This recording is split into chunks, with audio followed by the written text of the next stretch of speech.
Hello, Devlin Bishop here with you, and welcome to another edition of Devlin's Pirate Radio Show. And I am here back with you, and this is the Easter show. Yes, because it's going to air the week of Easter, the long weekend for most. And I originally didn't know if I was going to make a big deal about Easter, because it's one of those holidays, it's awesome, because most people get 2 days off. Not consecutive, but you get the Good Friday and you get the Easter Sunday. And most people get it off.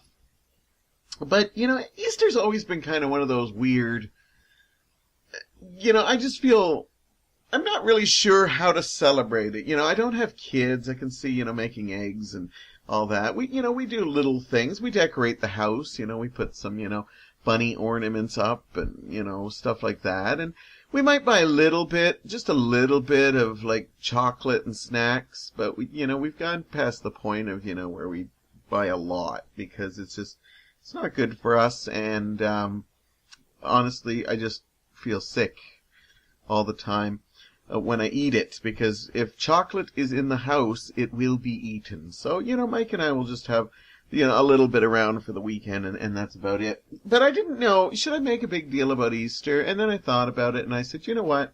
It's still a holiday. It's one that, most people still celebrate. And I decided that, I'm going to do a show. So, for the first segment, I thought I'd go through and come up with a couple of Easter tips. Easter holiday tips to make your holiday even better than it could be.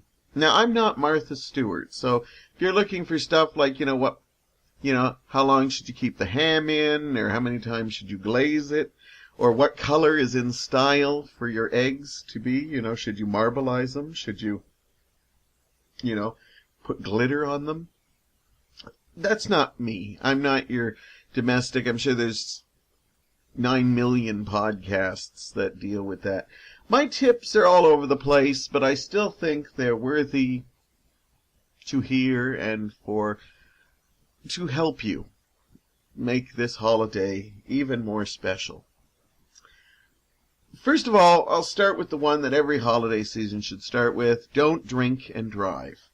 I know Easter's not known for being, people going out and drinking, but let's be honest. It's a holiday. It's a long weekend for many, and so yes, there's going to be alcohol. And if you have the family over, or you're going to visit family this year, there's definitely going to be alcohol because, well, not just because you're celebrating with your family, but some families, you tend to drink. Now, I'm not a big drinker. I may have had a couple of sips of alcohol in the last decade, but, I don't, put people down for wanting to enjoy a drink, or whether they have wine or beer or any kind of hard liquor, I don't begrudge anybody for wanting to do that. Go and have fun, but let's be responsible about it. Like, honestly, you're going to be drinking, so either, arrange for having a designated driver, or just make sure you have money for a taxi home or some kind of transportation, like going on the bus. In this day and age, I really think it's sad that we still have to push don't drink and drive. Because, it's been so instilled in us in the last several decades. But, you still hear on the news after long weekends that alcohol was involved in a crash, that there are people that still stagger to their cars and probably deep down inside know they shouldn't be driving, but the stubbornness of them is just and I hate that we have to, but we have to, because it's still happening. So smarten up out there and just take responsibility. I did the smart serve where you serve drinks. And when I was reading it, I read you read all these cases about, the people that have been charged in cases, and immediately I realized that the person drinking is about the only one that doesn't take any responsibility for their actions. So, let's take responsibility for our actions for a change. So if you're going to be drinking, make other arrangements. Yes, it does anger me a little bit because I can't believe we still have to push that, but it still happens all the time. Okay, let's go to a lighter one right now, and this is for you people who like to get together and do the annual family Easter egg hunt where you've now hard-boiled the eggs and you've colored them, and now you're going to hide them so the kids can find them. Well, the Easter Bunny takes the eggs you make and hides them. Get a chart. Make sure you know where all those eggs are, because there is nothing more horrible than a couple of weeks later after Easter and you start smelling something and you realize, oh my God, we didn't find one of the eggs. And it makes it really bad because they're hard-boiled, it takes a little longer for them to smell. So, yeah, you could be looking at possibly, July, August before this happens. Maybe not that long. But, yeah, keep a chart right where you're hiding them and make sure the kids have it all, because most Easter egg hunts, there's always one that is not found. And you don't want to find it a little while later, or you don't want your dog or cat to be playing with it a couple of weeks afterwards and realizing they're chomping on something that should have long been gone. Now, for me, one of my biggest laughs about Easter is who came up, I know it's a Christian holiday, a Catholic holiday, but who came up with the idea to have a holiday that you mix chocolate and hard-boiled eggs? Now, this combination is not pleasing because you're looking at either extreme gas or extreme constipation, maybe even a bit of both. And whoever thought that was a brilliant idea, well, thank you very much for that. There are some people that don't like eggs, but I happen to know that they will still dye eggs, and then just when they're done Easter, they will throw them away.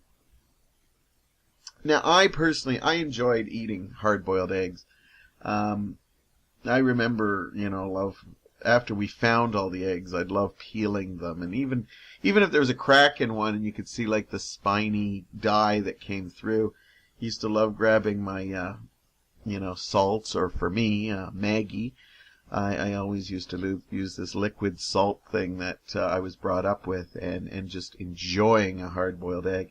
But if your family isn't really into hard-boiled eggs, there's a lot of alternatives out there now. They have a lot of those fake little plastic eggs that you can put even little candies in it, or some kind of toy. Even, if you're really creative, you could almost put a murder mystery. Not a murder mystery. That's dark. Sorry, I didn't mean that. I meant a mystery, as in one egg will lead you to the next egg, to the next egg, to the next egg, and then maybe at the end of it, that's where you have their Easter gifts. A murder mystery. What am I thinking of? Anyhow, but there's lots of fake alternatives. I've even noticed Target this year had fake little eggs that you could actually still decorate, but it was just a solid, and you could draw on it, you could write on it and stuff. But if you don't waste food. That's horrible, especially in this time of need, where people have trouble eating. They can't find a meal. You shouldn't be wasting eggs. So find alternatives if that's not your thing. Another tip is I know our first thing is to spoil the kids, but I really don't think Easter, I know stores try to push, buying them all the stuff, and just being in retail, I see a lot of people starting to buy a lot of gifts and chocolates and stuff for their kids, trying to almost make it like a second Christmas. I don't see the need for that. Your kids are going to remember the memories. They're not going to remember just how many Easter bunnies they got or how many gifts they had. They're going to remember the family get-togethers, the dinner you had, play with play games with your kids on, Easter weekend. That's what they'll remember. I remember growing up, we used to get like maybe a bunny and maybe a small little, a small little Easter, a couple eggs or something. And then there was like a community basket that we would all share, the whole family, and that would have chocolates and jelly beans and all the stuff in it. And I think that is good enough. If you want to get them a little toy or something, we used to get like maybe a stuffed animal or a little something outdoor that was spring, you could use. Hopefully on the weekend. Nowadays you never know if there's going to be a snowstorm on Easter or not, but so just don't overdo it. Now I can't tell you how to, if you want to spoil your kids, by all means spoil your kids, but I'm just saying it's not always has to be so gluttonous and materialistic. People complain about how holidays become this. But you know what? It's the people that are going out and buying it that are making this. Because we can always say no. Just because they're putting it out there doesn't mean we have to support it. And you yourself, don't overindulge. Because I tell you this, every year we used to buy tons of chocolate and stuff, and we'd have it around the house. And Mike and I would always say, it's in case we had guests. And we might get the odd guest, but they've already been eating chocolate and stuff, so we wind up eating it. So a little tip on that is to make sure, buy it as close to Easter as possible. Because if you are like me, if you have control, then by all means buy it like a month beforehand. But I know if there's chocolate sitting there, I am going to eat it. I'm not going to I can always pick up more. And the worst feeling is when you get that, gut feeling that, oh my God, I've eaten too much. And that used to happen all the time at Easter. Now it's better. The last couple of years, Mike and I have just said, we'll do a little bit and that's it. And, know your limits. If you know that there can't be chocolate in the house, because I've seen people buy it like 2 months in advance and they always tell me the same thing. It's probably not going to last. So buy it as close to Easter as possible if you are that tempted by it. And trust me, I am. I know what you're going through. I feel your pain. Here's a strange one, but it is an experience I had. If you're going to experiment with food on Easter, rabbit might not be the best one if you have small children. I remember I think my dad constantly wanted to cook rabbit, and he always threatened to do it on Easter. On a lot of kids, the Easter bunny comes around, the last thing they want is on Easter Sunday to see something that looks like a cute little bunny with no fur, getting ready for the dinner. So if you want to try rabbit, by all means, but maybe not Easter weekend, maybe go with a nice ham or something. Again, I'm not saying this is the right thing to do, just little tips, because I remember being very traumatized when my dad even suggested, having a rabbit. And the last thing you need on Easter Sunday is after a pleasant day out, and then, wow, my God, rabbit! Your kids freaking out because they see, Bugs Bunny's relatives or something, cooking, I was going to say on a spit. That may be a tip in itself. You might want to use your oven instead of a spit, but probably good. But if you don't have kids and you don't have to worry about that, by all means, do what you like. This one's a funny one because I think it's true. Let people be religious. When it comes to Christmas, I think Santa Claus is pretty much won over the, birth of Jesus, Again, Christmas is a Catholic holiday that eventually mainstream people took up. Atheists celebrate it. I'm not sure why they do. And I think Santa is pretty much won over that. I still, they slowly take away, when they play Christmas music, you don't hear, like Hark the Herald Angels Sing, or the religious Away in a Manger, or Little Town of Bethlehem on radio stations anymore because it's offensive. But it is their holiday. But Easter, I still, for me, think still has a big religious overtone. And I think even with the Easter Bunny, I still think Easter has got, I think the religious aspect of it still is prominent with Easter. And I'm not trying to be Bible thumping or anything. I do have my beliefs. I have my own spirituality. It's something you won't hear me talk about a lot, unless you ask me point blank. But I just think that, everybody's allowed to believe what they want. Atheists can believe what they want, agnostics, Buddhists, Jewish people.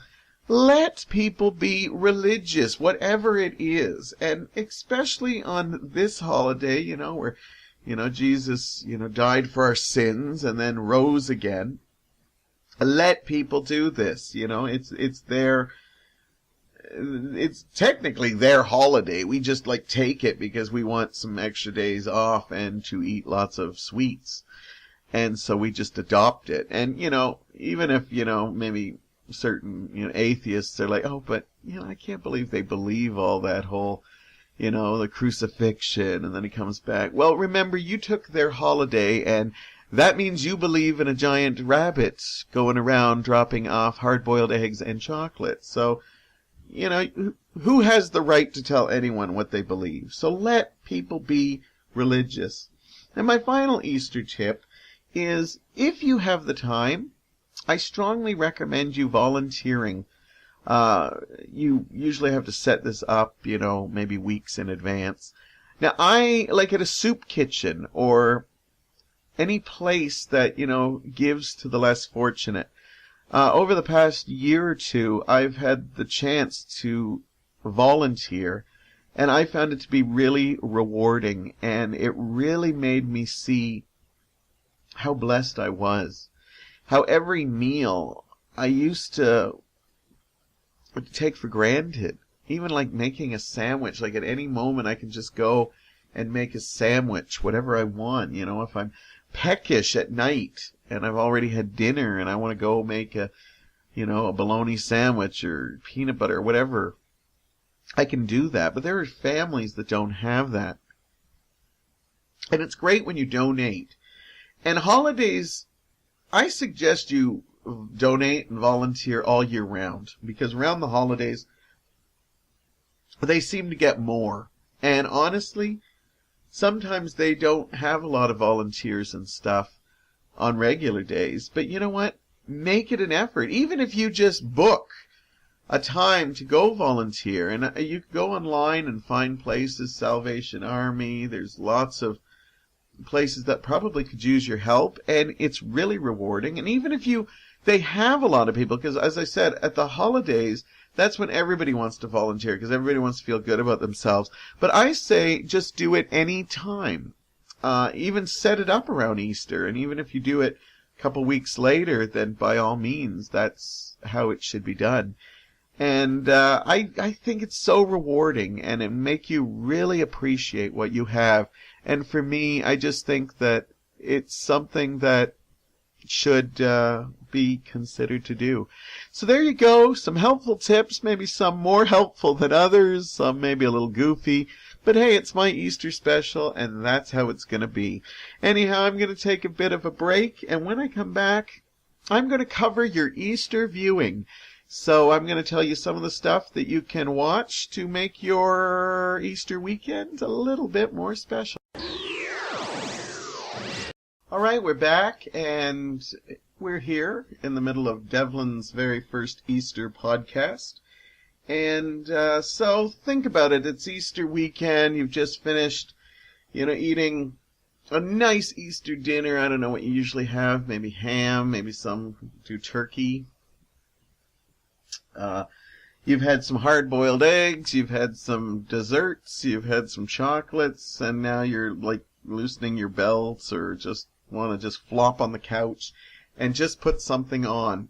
Well, I decided, since I am a fan of movies and television, that I would come up with a list of some of my favorite viewing pleasures during the Easter long weekend. Some you probably know about, and some you might not know about. So I put together a pretty I like the list. I think it's a good list. It has something for everyone. And so without further ado, let's take a look at some of my Easter viewing options. We'll start off with Jesus Christ Superstar. This is the movie version of the Andrew Lloyd Webber Broadway musical that came out in the 70s. And I really like this movie. It's not my favorite Andrew Lloyd Webber musical, but it's got such vibrant music, and I think the movie is pretty good. It's, Easter I mentioned earlier is a very religious time, and I think it holds its religious time. And a lot of religious people didn't like this movie when it first came out. Not just because it's got some kick-ass, music that's rock and contemporary at the time, Jesus Christ Superstar.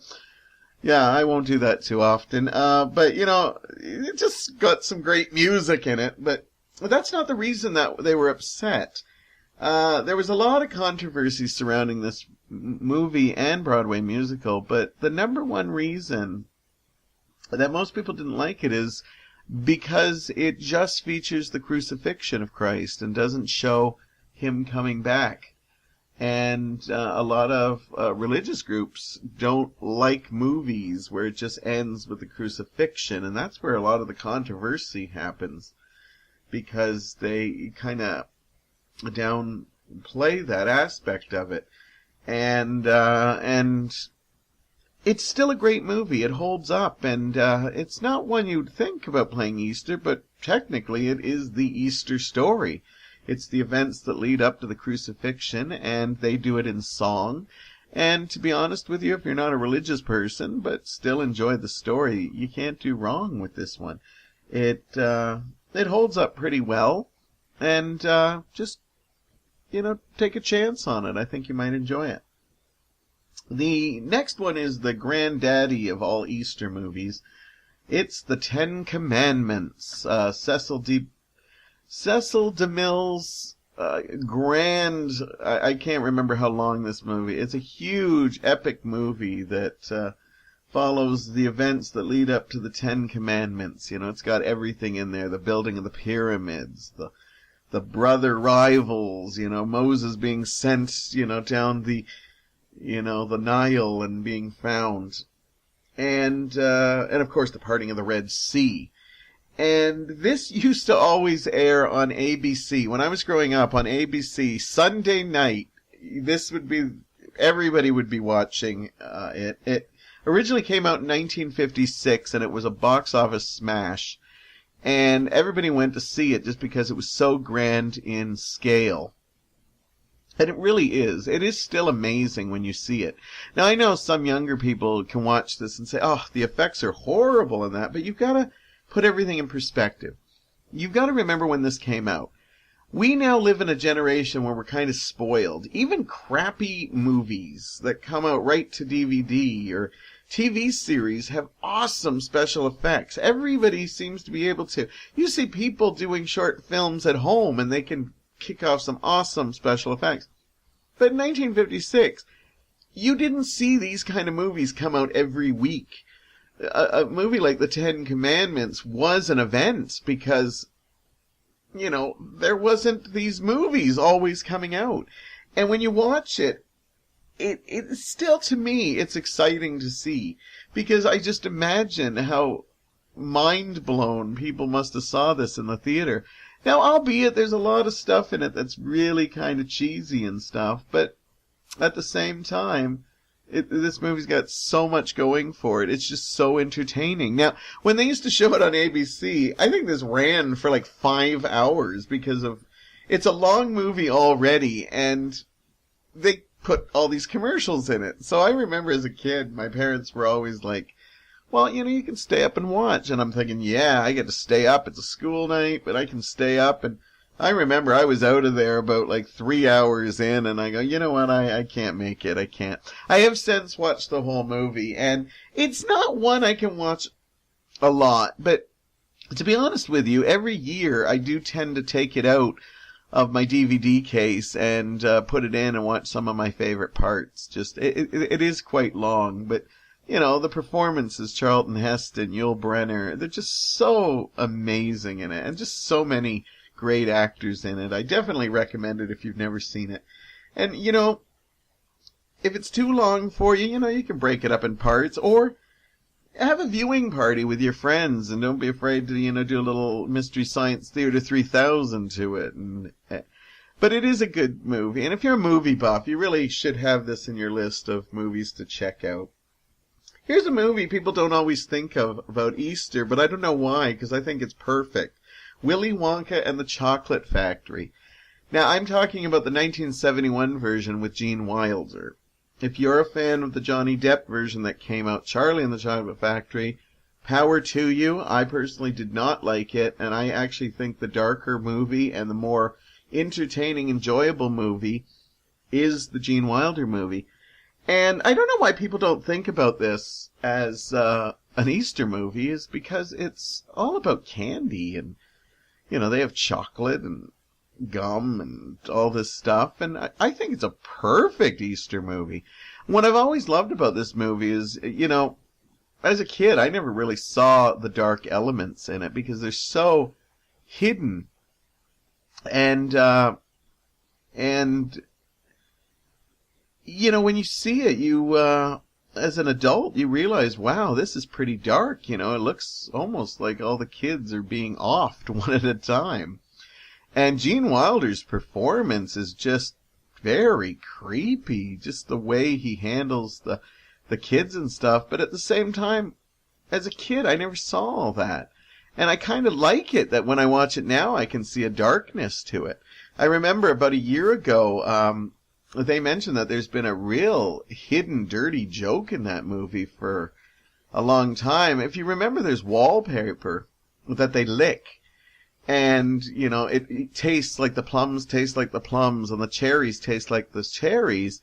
And I think it's called snozberries. They mention, and the snozberries taste like snozberries. And, the kids are like, what are snozberries? Well, snozberry apparently is an old English term for cock.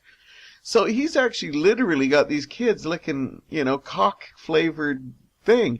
And I don't know if anybody would admit to it, but apparently it's been something that's been hidden in the context of this a long, long time.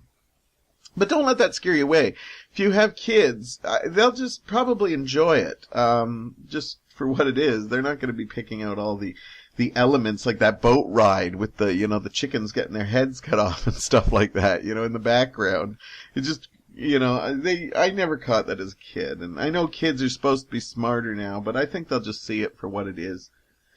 If you are looking for something more, maybe not worried about, licking cock wallpaper, Hop is not a horrible movie. This is the movie that came out a couple years ago that stars James Marsden, and it's kind of a live action that's got cartoon in it. And it's about the son of the Easter Bunny who decides he doesn't want to be an Easter Bunny. He wants to be a rock musician. And he winds up living with James Marsden and getting into all kinds of crazy adventures until he realizes, maybe I should become the next Easter Bunny. It's not a horrible movie. I know a lot of people didn't really like it. I found it quite entertaining. I was a little disturbed that they explain that jelly beans come from the Easter Bunny's ass, as in he poops jelly beans. I have to admit that I'd never really looked at jelly beans the same way again. I tend to pass because I thought that was a very unusual take on it. But you know what? It's not a bad movie. What I find to be a much better movie for kids, and again, critics really ripped on this, but I think it's a phenomenal movie, Rise of the Guardians. It's where Jack Frost teams up with Santa Claus, the Easter Bunny, the Tooth Fairy, the Sandman. There's a whole bunch. And they fight, I believe it's the Boogeyman. And I really love this movie. I think it's just absolutely charming. I think it works at Christmas. I think it works at Easter. You could just watch this any time, and it is just such a nice movie. And there's a lot of action in it, but there is a nice feel to it about, kids' beliefs and things, and how, as they grow older, they die, and you kind of hold on to that. And I just think it's a fabulous movie. I know some people didn't like it, but Hell, I did. I think it's a great one. And if you're looking for just some classic fun, just for maybe, the kids probably won't sit through this, but if you're just like a fan of old movies that just make you smile, you can't do worse than Easter Parade, with Judy Garland and Fred Astaire. It's just got some great musical numbers, and it goes back to the days when they kept releasing musicals, and they're really feel-good musicals. There wasn't much in the way of plot. It just had a standard little plot, but it's just a feel-good film. So, by all means, check that out if you're a movie buff and just want something just very entertaining and light. As far as Easter specials go, there are more and more coming out, but obviously Easter doesn't have the gluttony of Christmas specials as Easter does. Easter doesn't have the gluttony that Christmas does, I think I'm trying to say. But there are a couple that stand out to me. Rankin and Bass, who gave us all those great Christmas Rudolph specials, like Rudolph the Red-Nosed Reindeer and Frosty the Snowman and Year Without a Santa Claus. They actually have a couple of Easter ones. In fact, they've got a couple, like Here Comes Peter Cottontail. They've done a couple on the Easter Bunny. My favorite is Easter Bunny is Coming to Town. Now, this is probably my favorite because my favorite Rankin and Bass Christmas one is Santa Claus is Coming to Town. And basically, this is almost a point-to-point ripoff of that one. It basically tells you the life story of Sonny the Bunny, who becomes the Easter Bunny, and basically plays out with, here's how we got this, here's how we got this tradition, here's how this started happening. And it's not as good as Santa Claus is Coming to Town. But as far as the Rankin and Bass ones go, this is their best. The songs are absolutely sound made up. They just sound atrocious. Not compared to the Rankin and Bass songs in their Christmas ones. But you know what? It's still worth a look if you can find it. The Peanuts always, I think they have something for every holiday, and of course their Easter one is It's the Easter Beagle, Charlie Brown. I think this is one of their better ones. They have done some questionable ones. I think their best will always be the Christmas special, the Charlie Brown Christmas. It's just so classic.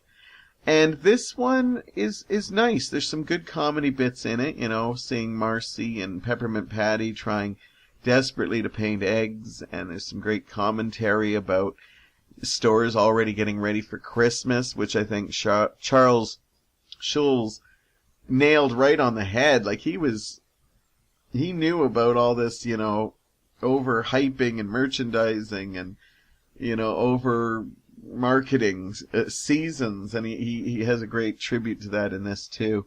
My most disturbing part of this one for me is in the Christmas special, which is, as I said, the best of the Charlie Brown Christmas specials, is Linus has that wonderful speech where he talks about how, the baby Jesus was born and everybody rejoiced, and it's a beautiful little scene. But it disturbs me that in the Easter one, that he seems to have lost his religious edge, and now he's just waiting for a beagle that delivers eggs. I don't know, it's odd. And, it does bother me, but I still think it's one of their better ones, and, it probably comes in, I'd rank it number 4 in their specials, with Thanksgiving, Halloween, and Christmas higher up. But, it's the Easter Beagle, still works, and it's grand. Another one I'd like to talk about is one that I think you can find on YouTube, because I don't think it's ever come out on DVD. It's an actual Christian-oriented one. I think maybe it's the Lutheran Church. They did a lot of those specials, but it's one called Easter Is, and it stars Benji and Waldo, which is a boy and his dog. And I remember they're making these posters to celebrate Easter. And I just always remember Benji's poster with the really happy Jesus, and that's what I get most out of it. It's really sappy and it's very heavy on the Christian side of it, but it's still one to check out. And I bet you if you're somebody in my age group, the 30s, 40s, I bet you if you go and type Easter is Benji and Waldo in YouTube, and if you find it, you will remember they used to play this all the time. Then it just kind of disappeared, and you'll remember that groovy poster of Jesus. Now, I did want to offer a couple alternatives, because some people just don't want to be, I just don't want to watch Ten Commandments, because everybody's watching that, or something like that. So I have 3 that are alternative Easter shows that you could watch. And number 1 is Donnie Darko. This is Jake Gyllenhaal plays a teenager who's dealing with a lot of mental issues, and he starts seeing this giant rabbit, and the rabbit kind of leads him to do some very bad things. Now, this movie is not a feel-good movie in any way. I love this movie, but you have to be in a certain mood to watch this, because it is dark. It's dark-o. It lives up to its name. But you know what? There's a big homicidal promoting rabbit in it. And so that's kind of got an Easter edge. Another one, how about Aliens? Yeah, the sequel to Alien. You could watch both of them. There's nothing to say you can't. But you know what? Aliens is, Ripley comes back after like being asleep for 47 years, and she's back on the ship finding out that the aliens are still around, and basically they go searching for the nest and, try to deal with the queen who's protecting her eggs. So basically Aliens is an Easter egg hunt movie. Okay, an egg hunt movie, but you know what? It counts. It qualifies. And it's an action-packed movie. It's a really great one, and I think it would be a nice alternative to watch for Easter. And finally, Kevin Smith's Dogma.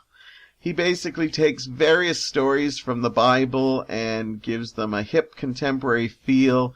This is gnarly, it's got some gross moments, it's got dirty moments, but it's got so many religious overtones that it actually would make a good Easter movie, I think it's fun, and it's got, Buddy Jesus in it, the Jesus with the thumbs up and the smile, almost like the poster in the other special I mentioned.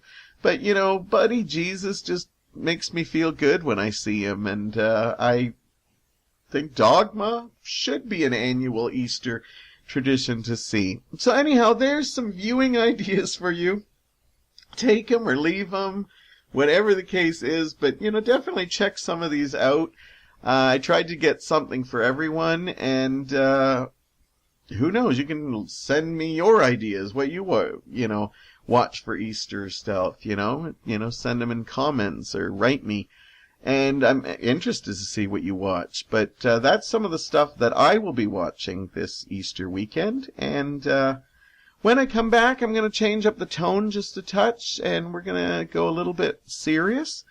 But I think it has to be done. So I'll see you in just a minute. Alright, I'm back, and I'm going to change up the tone a little bit here. I've been keeping our Easter special kind of lighthearted because, hey, it's a long weekend. But I'm going to change the tone because I think it's something that has to be talked about. I didn't know if I really wanted to talk about it so soon in the run, but I think all holidays, you almost have to think about this, because holidays for some are just an amazing time, spending time with your family or your friends. And for others, it can be a very lonely time, and I kind of want to talk about suicide. Just hearing the word probably sent shivers down some of your spines and just put images in your head that you just didn't need to be there. But I think we need to talk about it. It's just too important not to. I think most people even if they want to admit it or not, have thought about it at one time or another. And if you are one of the people that haven't, I am so happy that you've never thought of it, because of the fact that it is something I would not wish those thoughts, even on, like, if I had, like, an enemy, I would not want them to deal with that, only because I have dealt with suicidal feelings, and I think anybody out there who has knows it's not a good thing. But of course the holidays, mostly people talk about Christmas and suicide, but to be honest with you, most holidays probably bring the thoughts in their heads, and I'm almost embarrassed to talk about this, only because of the fact that I feel a little bit like I'm letting people down, or people will see me as weak because I did have thoughts of suicide, and not just, once or twice. But as I said, I think most people have grappled with it one time in their life or another, and if they haven't grappled with it, they at least know somebody who's either tried or has, unfortunately, succeeded. And I'm also, for me, I think of suicide as very cowardly, because it's very selfish. You're not thinking about anyone else. It's just you're thinking 100% about yourself, and you're not even giving yourself a chance. But then again, I'd be a hypocrite if I said that I haven't been there, because I have. It was something I've grappled with when I was a lot younger. I think the worst time was when I was 24 years old. I actually had a date planned that I was actually going to kill myself. And again, this isn't easy for me to talk about, but I feel it has to. Even if I convince one person to seek help, or one person can see that there is another person that has felt this, then I have succeeded in opening some eyes or hearts. When I was 24, I can't even remember why I was feeling so low, but I was dealing with coming out, and whether I should or not, and I just felt that I was so alone, even though when I look at it now, I never was. There was always friends there was always family. But again, anybody who's ever felt this knows that it's sometimes just, it's there. And I think I'd even surprise the closest people to me if they knew just how close I came to doing it when I was 24. Notes were written, knives were sharpened, the day was planned. I even kind of made a soundtrack to play at my funeral, because that's just what I would do. That basically had a note with it that said, if you want to know where my head was at, just listen to the lyrics of this song. And I painstakingly remember putting this group of songs together that told where I was. And I know in hindsight it sounds horrible and ridiculous, but that's the way I was. Everything I do is over the top and passionate and crazy, and that night I was convinced that was my last night on earth. As I said, I had letters written to people. I had everything ready. I remember sitting there for the whole night, just rubbing the knife, around my wrists, and just, running it under my neck, under my chin. I just liked feeling the steel. And I kind of started talking to myself, and I just started thinking of all the things in my life that were positive. Earlier in the day I had talked to some friends, and I talked to some of my family, my brother Paul. I talked to both my parents. And they had no idea I was upstairs getting ready to end my life. And as I said, I'm a little embarrassed by talking about it, but it has to be said sometimes. And the more I talked about all the things in my life, I started realizing that I was blessed, and I needed for myself to see what my life would bring me. Like what the next chapters were, how old I grow, what adventures, what new people. When I just think of if I killed myself at 24, the amazing people and the amazing things that I have done that I would miss, it just eats me inside to think if I ended it there, I wouldn't have known how high I could fly. I know that sounds cliche, but you know what I mean. I wouldn't know just how far I could take things. So I actually talked myself out of it, and notes were destroyed, music was never played, and only some really close people knew how bad it got. Some people aren't as lucky as me. They don't have the ability to talk themselves out of it, and they don't get to see what their future is. I'm bringing this up now because I've mentioned that I've been going through a dark period that I haven't been through in a long time. And I hit rock bottom a couple of weeks ago. And I had some thoughts about suicide again. I hated myself that I did, because I have so much in my life. But you know, when you're going through this, you don't plan it. It just happens. And I knew it would never get to that point. I knew I wouldn't take my life. But it was so much of a concern that I did feel I had to tell Mike. And to tell Mike that I had these thoughts and worrying that he might think that he wasn't enough for me or he couldn't help me was probably one of the hardest things I had to do.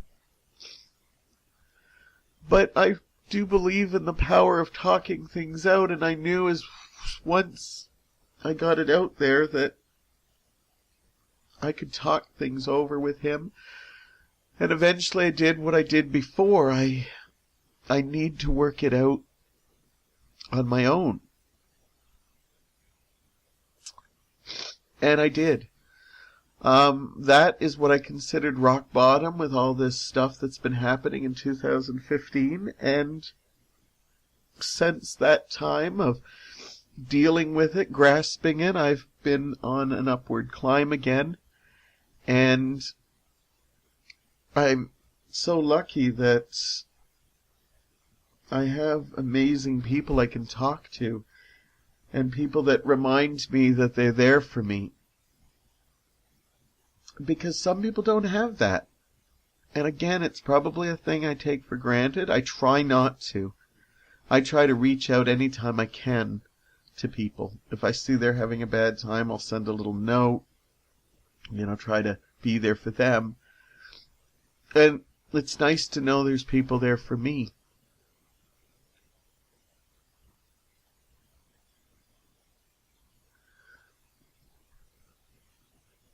I know it's a feeling that most of us feel. The thing that bothered me this time around was the fact that I know better. At 24, You don't know where your life's going to go. You get the image of being alone. You get the image of never finding people that'll understand you.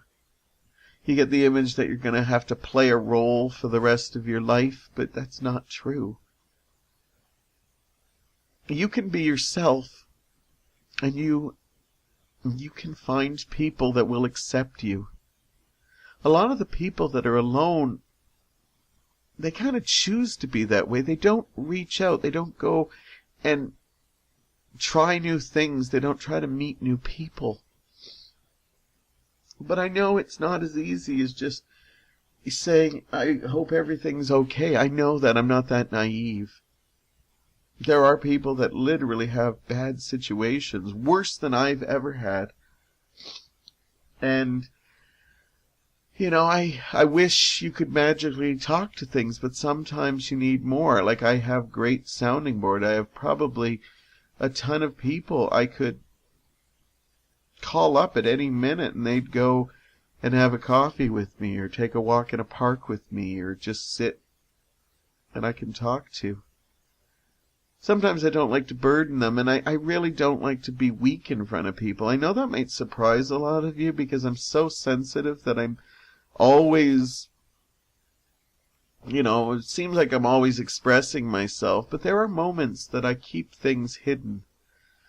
And when I get to that point, and what really scared me is that I haven't been to this low level in so long. Now, it only lasted a short time, but I still had to deal with it because I did go there again. And I'm glad it was just a short visit.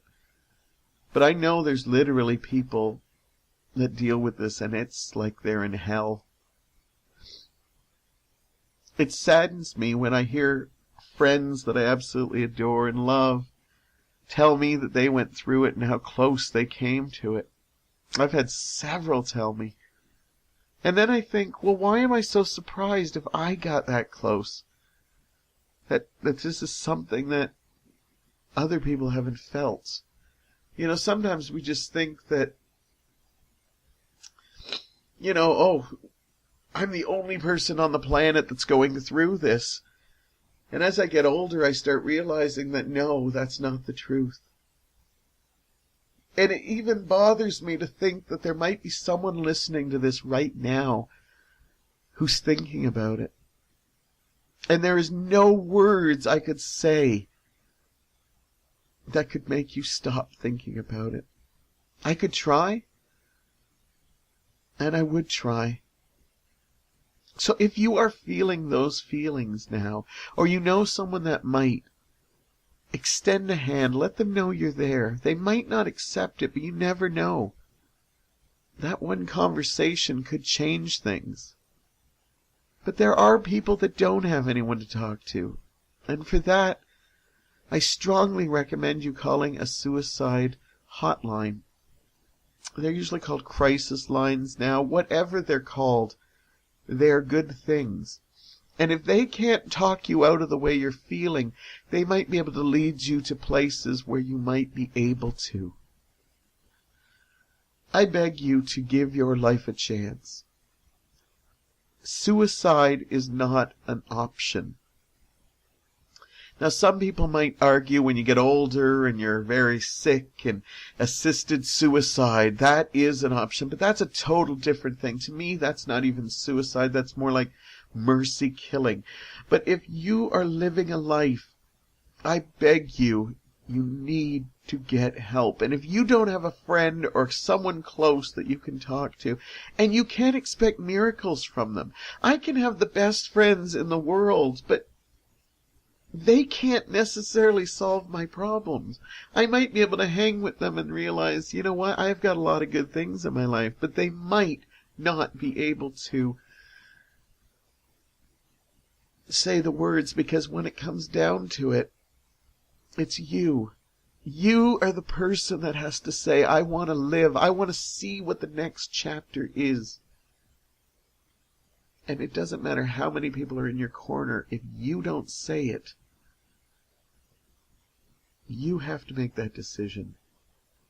And one of those decisions is to make that first call. When I was growing up, there wasn't a lot. But now I've looked online and did some research, and there is a lot of places, and I have some numbers. And just in case your Easter isn't going to be filled with happiness and maybe darker thoughts, here's a couple of numbers I found for you. In the Hamilton area, the Salvation Army runs a suicide crisis line that's 24 hours. It's 905-522-1477. Grab yourself a pen. There is no weakness in admitting that you need help. I'll say it again. 905-522-1477. They also have another number. It's a 1-855-294-4673. Again, 1-855-294-4673. St. Joseph's Hospital has something called COAST, which deals with medical troubles and mental health issues, and they've got doctors, nurses, psychiatrists, everything ready to deal with your problem. Their number is 905-972-8338. Again, 905-972-8338. Now that's for the Hamilton area and surrounding areas. But if you are anywhere in Canada, there's a great website called suicide.org. That's suicide.org. And you can basically go on there and find hotlines for anywhere across Canada, or even specific groups like Jewish or women or teen or anything. You can pretty much find anything there. They have a list of numbers from areas to certain types of people, something you feel comfortable in. I urge you to do that. Please, please. And don't do it for me. Don't do it for your family. Don't do it for your friends. Do it for you. There's more to your life. You need to find out what the next chapter is. Because I would have missed one hell of a ride if I ended it too soon. Anyhow, I'm sorry to leave it on such a somber tone, but it's an important tone, and I have no problems with that. I think we're going to wrap up this show with a little bit of some Easter cheer, maybe like the bunny hop or something, just something a little different, just to liven things up a bit. I've had a great time talking to you, even difficult subjects. I know they have to be dealt with. Anyhow, have yourselves a great Easter, and I will talk to you very, very soon.